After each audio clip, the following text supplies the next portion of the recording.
समझने की बात यह है कि ये जो अरब हुक्मरां हैं, मतलब ये कि सऊदी के हुक्मरां हैं, कतर के हैं, दुबई के हैं, कुवैत के हैं, ओमान के हैं, बहरीन के हैं, ये बड़े मालदार लोग हैं। इनके पास तेल का ख़जाना है। अल्लाह ने यहाँ पर कुदरती ख़जाने छुपा रखे हैं। अब उसका वो लोग इस्तेमाल करते हैं, हर तरह के वसाइल उनके पास मौजूद है, लेकिन इन्होंने अपनी फ़ौज तैयार क्यों नहीं किया? ये एक बड़ा सवाल है। इस सिलसिले में अमूमन पूछा जाता है कि भाई जब हर तरह की फरावानी है, टेक्नोलॉजी तो पैसों से ख़रीदा जा सकता है। आप कहीं पर भी पैसा दीजिए और टेक्नोलॉजी ख़रीदिए। पूरे वर्ल्ड को जो ये यहूदी लोग नचा रहे हैं, तो क्या सिर्फ ज़ाती तौर पर बहुत ज़्यादा पढ़े लिखे होने की वजह से ऐसा कर रहे हैं? बिल्कुल नहीं है, बल्कि उन्होंने माल के ज़रिए पूरे वर्ल्ड के सिस्टम पर तसल्लुत हासिल किया है। अब देखिए, अमेरिका में एपेक नाम का एक एनजीओ है, एक फाउंडेशन है, एक निज़ाम है, एक सिस्टम है। AIPAIK, APEC. एपेक नाम के इस सिस्टम से पूरे अमेरिका के जितने मालदार लोग हैं वो जुड़े हुए हैं, और उस सिस्टम से पूरे वर्ल्ड के भी मालदार लोग जुड़े हुए हैं। वो एक एनजीओ है, बिलखुसूस अमेरिका के लोग जुड़े हुए हैं। अब अमेरिका के जो मालदार लोग जुड़े हुए हैं उनमें यहूदी भी हैं और गैर यहूदी भी हैं, लेकिन वो यहूदी हजरात जो कि बड़ी बड़ी इंडस्ट्रीज़ के मालिक हैं, उन्होंने उसको शुरू किया और उसमें वो जुड़े, और जुड़ने के बाद उन्होंने दिगर और मालदारों को भी जोड़ा। अब अमेरिका में जो इलेक्शन होता है, उस इलेक्शन में कोई अगर मेंबर ऑफ पार्लियामेंट होता है, वहाँ के पार्लियामेंट में जाना चाहता है और उसको पैसे की ज़रूरत है, तो एपेक उसको मदद करने के लिए पहले ही से तैयार है। चाहे वो अमेरिका का सदर हो, चाहे वहाँ का मेंबर ऑफ पार्लियामेंट हो, कोई भी हो, अगर उसको पैसे की ज़रूरत है तो वो वहाँ जा सकता है और वहाँ से पैसा ले सकता है। बिलियंस ऑफ डॉलर वो खर्च करते हैं इलेक्शन में, और इलेक्शन में वो पैसा प्रोवाइड करते हैं, वो देते हैं, लोग उनके पास जाते हैं, बाद में फिर वो अपनी चाहत के हिसाब से फैसले करवाते हैं। जैसा कि इजराइल का तहफ़्फ़ुज़ उनकी पहली चाहत है, क्योंकि उस फाउंडेशन के जो मालिक हैं वो यहूदी हैं, वो इजरायली नवाज हैं, तो वो अपनी उस पहली ख्वाहिश और पहली चाहत को रखते हैं। ये जो अरब ममालिक हैं, ये तो दुनिया के बड़े मालदारों में आते हैं, और इनके यहाँ एक हद तक इत्तेहाद भी है अपनी ज़ुबान की वजह से और अपने जोग्राफियाई ताल्लुक़ की वजह से। क्या ये इस तरह का प्लान नहीं कर सकते थे? पूरे वर्ल्ड को कंट्रोल करने के लिए कर सकते थे। अकल भी है इनके पास, बस वो जुब्न है, बुज़दिली है।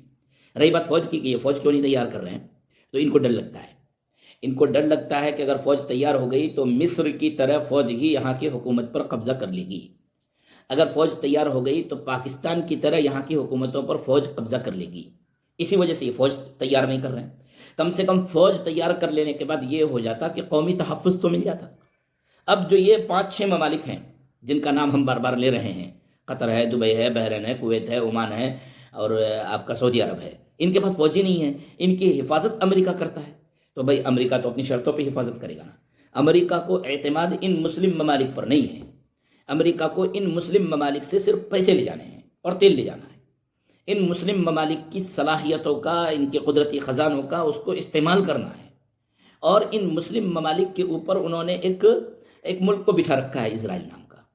और इजराइल नाम के मुल्क को ये पैसे भी देता है, हथियार भी देता है, सपोर्ट भी करता है हर एतबार से। यूनाइटेड नेशन ऑर्गेनाइजेशन से लेकर के किसी छोटी सी भी ऑर्गेनाइजेशन वहाँ पर भी जा करके उसको सपोर्ट करता है, हर एतबार से उसको सपोर्ट हासिल है। और उसके बाद इनसे इनको ये काम लेना है कि सऊदी अरब इब्राहिम अकॉर्ड के तहत आप भी इसकी इताअत करो, दुबई आप भी इताअत करो, कतर आप भी इताअत करो, और जितने ममालिक है सब इनकी इताअत करो। हम गुफ्तगू इनसे करेंगे, ये गुफ्तगू आपसे करेंगे, और तुमको इनकी इताअत करनी होगी। तुर्की तुम भी इताअत करो।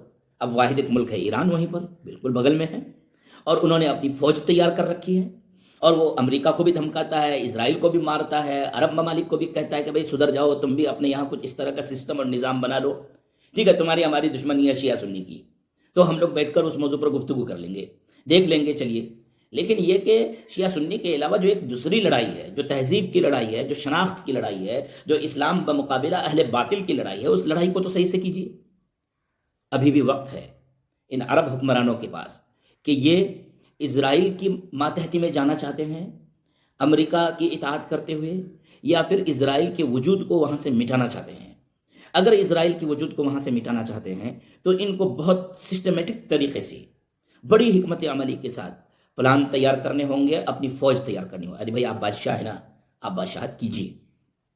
आप इक़्तिदार नहीं छोड़ना चाहते हैं, आप इक़्तिदार मत छोड़िए, لیکن مصر جیسے ملک میں اخوان المسلمین جیسی ایک تنظیم کھڑی ہوئی نا، سپورٹ کر دیتے اسی کو، اور اخوان المسلمین کا سپورٹ کر کے آپ اخوان المسلمین کا تعاون لے لیتے، محمد مرسی کو سپورٹ کر دیتے، ابھی بھی ہے وقت، ابھی بھی کر دیجئے، مصر میں صحیح حکومت لے آئیے، مصر اکیلے کافی ہو جائے گا اسرائیل کو لپٹنے کے لیے۔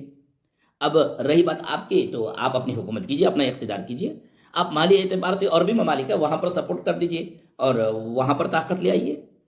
بھائی ایک ملک اور ہے، اس کو سپورٹ کر دیجئے، اس کا نام پاکستان کہتے ہیں لوگ، اس کو سپورٹ کیجئے، وہاں سے طاقت لیجئے اور طاقت لے کر کے آپ اپنے آگے کی پلاننگ کیجئے۔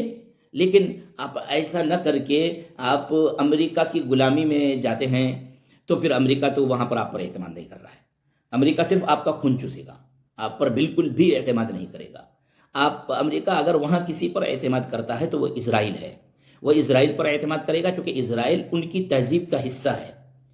بائبل کا اولڈ ٹیسٹامنٹ ہے اور نیو ٹیسٹامنٹ ہے، بائبل کو عیسائی بھی مانتے ہیں، یہودی بھی مانتے ہیں، اور بائبل کا جو اولڈ ٹیسٹامنٹ ہے وہی اسرائیلیوں کی مذہبی کتاب ہے۔ تو وہ تو مذہبی اعتبار سے بھی، خاندانی اعتبار سے بھی، تہذیبی اعتبار سے بھی وہ ایک دوسرے کے قریب ہے۔ وہ ایک الگ بات ہے کہ حضرت عیسیٰ علیہ السلام کو انہوں نے قتل کرنے کی کوشش کی تھی، اور حضرت عیسیٰ علیہ السلام ان کے عقیدے کے مطابق شہید کر دیے گئے اور اسلام کے عقیدے کے مطابق آسمان میں اٹھا لیے گئے، تو وہ ایک الگ بات ہے، الگ موضوع ہے، پرانا ہو گیا ہے، نئی نسل اس کو مذہبی طور پر مانتی ہے، لیکن یہاں پر تہذیبی اور نظریاتی اور مالی اور سیاسی اور جمہوریت کا جو ایک ڈھونگ رچا گیا ہے، اس جمہوریت کو زندہ رکھنے کی کوشش، یہ وہ تمام وجوہات ہے جس کی بنیاد پر اسرائیل پر وہ زیادہ اعتماد کریں گے بالمقابل محمد بن سلمان کے، بالمقابل قطر کے حکمراں کے، بالمقابل اور دیگر جو حکمراں وہاں پر موجود ہے۔ اس بات کو وہاں کے حکمرانوں کو سمجھنا چاہیے اور ہوش کے ناخن لینا چاہیے اور وقت سے پہلے تیاری کر لینی چاہیے۔ السلام علیکم ورحمۃ اللہ وبرکاتہ۔